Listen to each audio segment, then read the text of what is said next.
The live TV, सच सबसे आगे।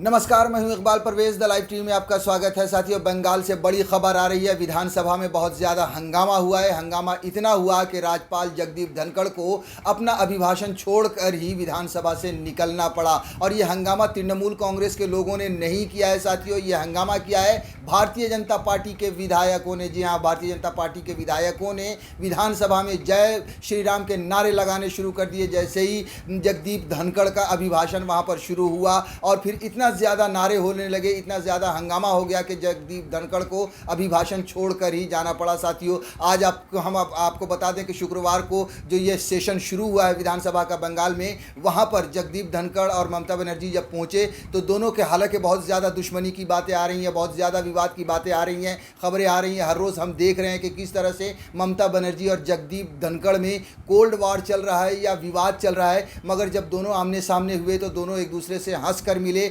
हंस कर बातचीत की।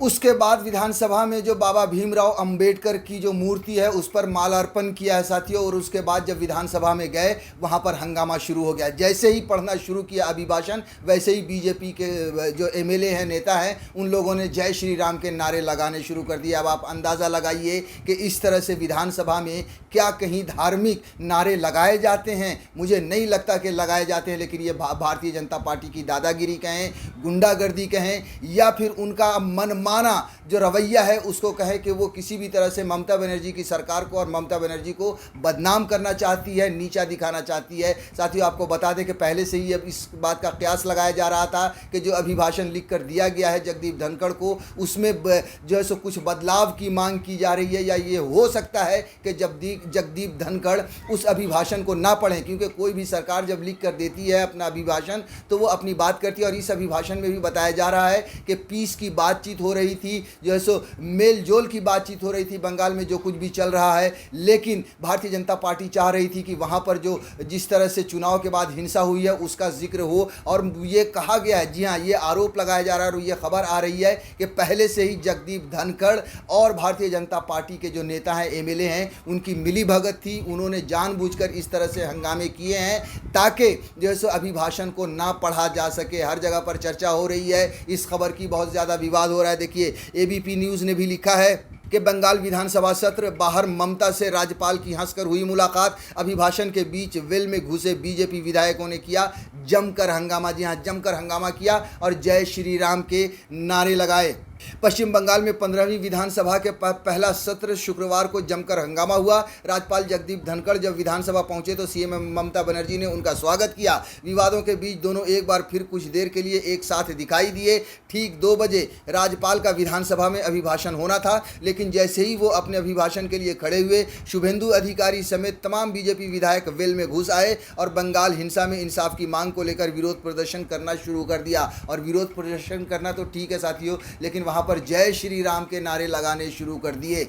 उसके बाद आगे जो लिखा है इसमें कि बीजेपी नेताओं ने विधानसभा में जमकर नारेबाजी की और प्रदर्शन किया। हंगामे के चलते राज्यपाल धनखड़ अपना अभिभाषण पूरा पढ़े बिना ही विधानसभा छोड़कर चले गए। बंगाल विधानसभा में विपक्ष के नेता शुभेंदु अधिकारी ने कहा कि हम राज्यपाल का सम्मान करते हैं, लेकिन आज जो हुआ वह भी ऐतिहासिक था। उन्होंने कहा कि ये तस्वीरें लेकर विरोध प्रदर्शन कर रहे बीजेपी के सारे नेता इंसाफ की मांग कर रहे थे। साथियों, इंसाफ की मांग क्या इस तरह से किया जाता है? जय श्री राम के नारे, धार्मिक नारे लगाए जाते हैं विधानसभा में या संसद में? आप देखिए कि किस तरह से भारतीय जनता पार्टी अपना काम कर रही है और किस तरह से ममता बनर्जी को और तृणमूल कांग्रेस को बदनाम करने की कोशिश कर रही है और घेरने की कोशिश कर रही है। साथ ही साथ पूरे देश के साथ साथ बंगाल में भी नफरत बांटने की कोशिश कर रही है। जी हाँ, चुनाव से पहले ही भारतीय जनता पार्टी ने नफरत बांटने की शुरुआत की थी, लेकिन वहाँ की जनता ने उन्हें सबक सिखा दिया। जी हाँ, भारतीय जनता पार्टी को बंगाल की जनता ने अच्छे से सबक सिखाया, उनको बुरी तरह से हराया। उसके बाद भी ये अपनी हरकतों से बाज नहीं आ रहे हैं, क्योंकि इन्हें जो है सो नफरत बांटने के अलावा और कुछ आता नहीं है। साथियों, और साथियों, जय श्री राम का नारा लगाना कोई बुरी बात नहीं है, या कोई भी धार्मिक नारा लगाना कोई बुरी बात नहीं है, मगर उसकी हर चीज़ की एक जगह होती है, एक समय होता है। बार बार ममता बनर्जी को इसी तरह से ये लोग घेरने की कोशिश करते हैं। आपको याद होगा कि नरेंद्र मोदी और ममता बनर्जी भी बंगाल चुनाव से पहले जब एक मंच पर आए थे, उस समय भी भारतीय जनता पार्टी के नेताओं ने क्या किया था, यही किया था कि उन्होंने जय श्री राम के नारे लगाने शुरू कर दिए थे, जिसके बाद ममता बनर्जी मंच छोड़कर चली गई थी और उन्हें बहुत बुरा लगा था कि हर चीज़ का एक समय होता है, एक जगह होती है। मुझे इस मंच पर जलील किया गया, जय श्री राम का नारा लगाने से हमें कोई तकलीफ नहीं है, लेकिन मुझे जलील करने के लिए यह नारा लगाया गया। ठीक उसी तरह से विधानसभा में भी यही हुआ है, वहाँ पर जय श्री राम के नारे लगे हैं। और उसके बाद आपको बता दें कि जब राज्यपाल धनखड़ वहाँ से जब चले गए, उसके बाद बंगाल जो तृणमूल कांग्रेस के जो एमएलए हैं उनमें भी जोश आया और उन्होंने भी जय बांग्ला के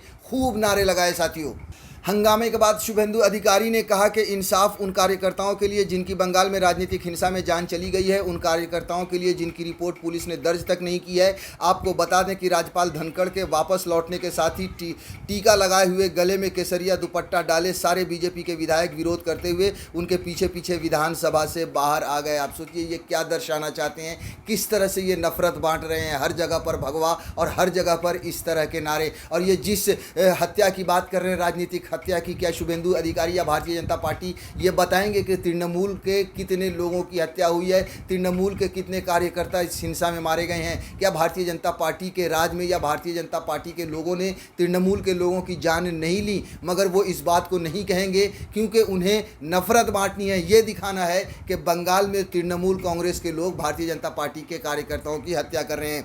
देखिए, विधानसभा में लगे जय श्री राम के नारे। विधानसभा में हंगामे के दौरान सबसे पहले जय श्री राम के नारे लगाए गए और उसके बाद भारत माता की जय के नारे लगे। लेकिन जैसे ही राज्यपाल बाहर निकलने लगे, तब तृणमूल कांग्रेस के विधायकों ने जय बांग्ला के नारे ज़ोर ज़ोर से लगाए।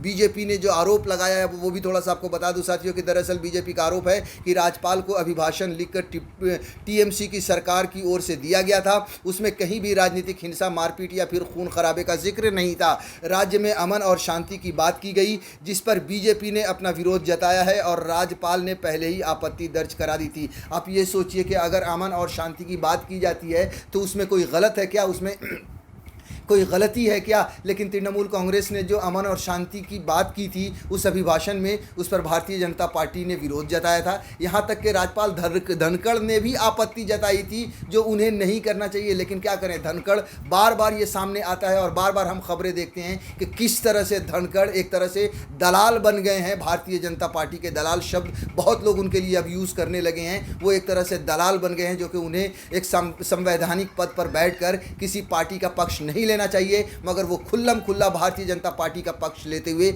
नजर आते हैं। साथियों, लेकिन टीएमसी इसे पूरी तरह से धोखा बता रही है। तृणमूल कांग्रेस के विधायक इदरीस अली का आरोप है कि राज्यपाल ने बीजेपी के साथ सांठ-गांठ करके ही अपना अभिभाषण नहीं पढ़ा। जी हाँ, जैसा कि मैंने पहले भी कहा, और ये बताया जा रहा है कि भारतीय जनता पार्टी और जो राज्यपाल हैं उनके बीच पहले ही सांठ-गांठ हो चुकी थी। यही बात इदरीस अली, टीएमसी के जो विधायक हैं, उन्होंने भी कही है। साथियों, आप सुनिए कि वो क्या कहना चाह रहे हैं। मेरा ख्याल से गॉटअप था, बीजेपी से ऑनरेबल गवर्नर से गॉटअप था।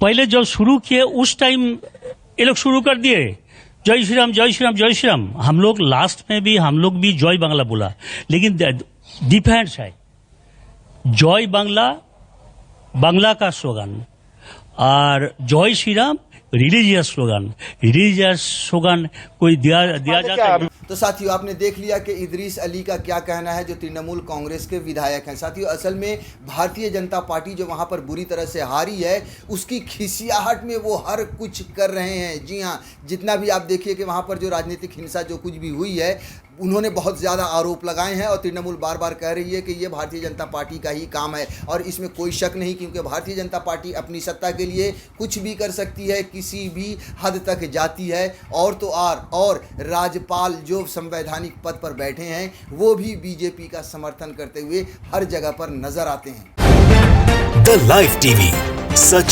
सबसे आगे।